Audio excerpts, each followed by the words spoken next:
नमस्कार, संस्कृति दर्शन में आप सभी का स्वागत है। मैं हूं सृष्टि पांडे। पूरे विश्व में भारतीय सभ्यता और संस्कृति अपनी एक अनूठी पहचान रखती है।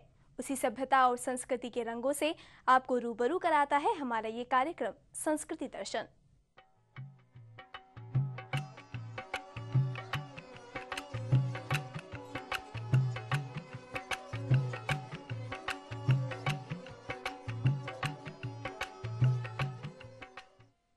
जवाहर कला केंद्र के शिल्पग्राम में चल रहे फूड एंड क्राफ्ट मेले का सोमवार को समापन हो गया। इस मेले में जयपुर वासियों को राजस्थानी आर्ट और हस्त निर्मित उत्पादों की खरीदारी करने का अच्छा मौका मिला। महिलाओं के लिए दैनिक आवश्यकताओं की वस्तुओं के साथ ही पारंपरिक वस्तुओं की अनेक वैरायटीज मिली। इसके अलावा मेले में यूपी के कलाकारों द्वारा निर्मित जरी वर्क की साड़ियां भी आकर्षण का केंद्र रहीं।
इस बार हनुमान जयंती 6 अप्रैल को मनाई जाएगी।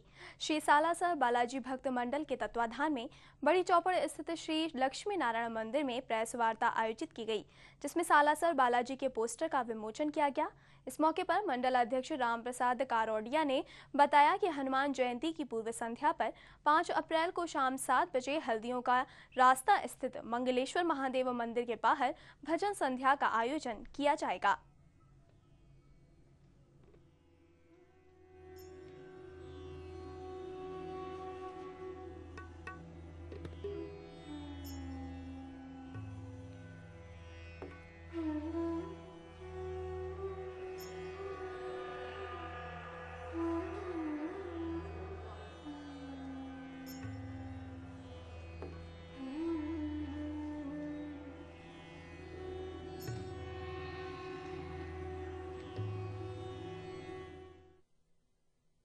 जैन धर्म के 10वें तीर्थकर भगवान महावीर की जयंती 4 अप्रैल को मनाई जाएगी, लेकिन सोमवार से ही उत्तर भारत के प्रसिद्ध दिगंबर जैन संप्रदाय के तीर्थ श्री महावीर जी में वार्षिक मेला शुरू हो गया, जिसमें जयंती के मौके पर विभिन्न धार्मिक अनुष्ठान होंगे।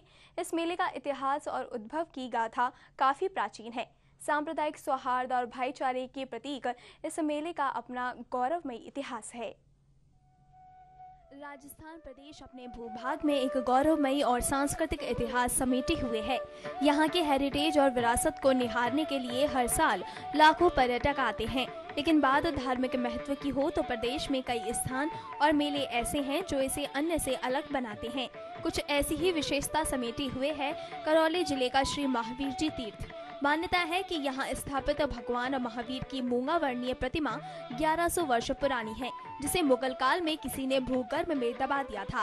लेकिन 450 साल पहले गंभीरी नदी के एक टीले पर श्यामा नामक गाय का दूध स्वतः ही झड़ने लगा, तो गाय मालिक कृपादास जाटव ने टीले की खुदाई की तो प्रतिमा अवतरित हुई, जिसे मंदिर में स्थापित किया गया।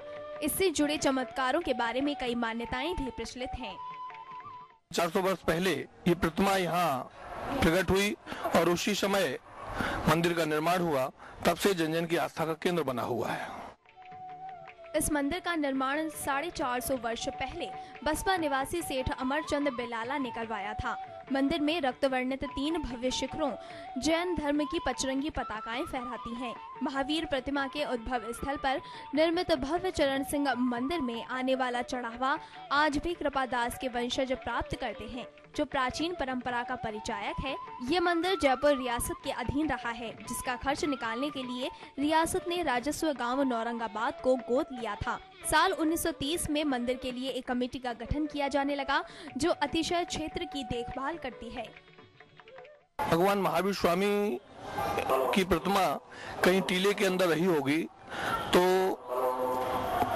कहा यह जाता है कि ग्वाले की गाय टीले के ऊपर जाके अपने आप दूध गिराती थी। ग्वाले ने एक दिन आश्चर्यचकित होकर के देखा कि दूध गाय कहाँ गिरा के आती है। छुपकर देखा तो टीले पर स्वतः ही गाय दूध गिरा रही थी। चैत्र मास में लगने वाले वार्षिक मेले में सैकड़ों साल पुरानी परंपराओं का निर्वहन होता है। मुख्य रथ के सारथी बनने का सौभाग्य हिंडौन के एसडीएम को प्राप्त होता है, जबकि ग्वाले कृपादास के वंशज रथ की पूजा करते हैं। इसके बाद ही रथ यात्रा शुरू होती है।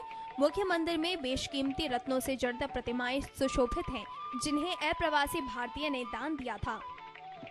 देश के कोने कोने से ही नहीं अपितु विदेशों से भी यात्रीगण आते हैं। वार्षिक मेला यहाँ का लक्खी मेला होता है और इस वार्षिक मेले में जैन ही नहीं अपितु जैनेतर लोग भी बढ़ चढ़ कर हिस्सा लेते हैं। सांप्रदायिक सौहार्द के अनूठे प्रतीक इस मेले में रथ यात्रा को खींचने का अधिकार जहां जाटव जाति के लोगों को है, तो वहीं मीणा समाज के लोग रथ को गंभीर नदी के तट तक ले जाते हैं, जबकि वापसी में गुर्जर समाज के लोग रथ को खींच कर लाते हैं। दोनों समाज के बीच फिर से सद्भावना बनने के बाद से ही अब प्रशासन भी राहत की सांस लेता है। HPC न्यूज के लिए करौली से भगवान मोदी की रिपोर्ट। संस्कृति दर्शन में वक्त हो चला है एक छोटे से ब्रेक का। आप बने रहिए हमारे साथ।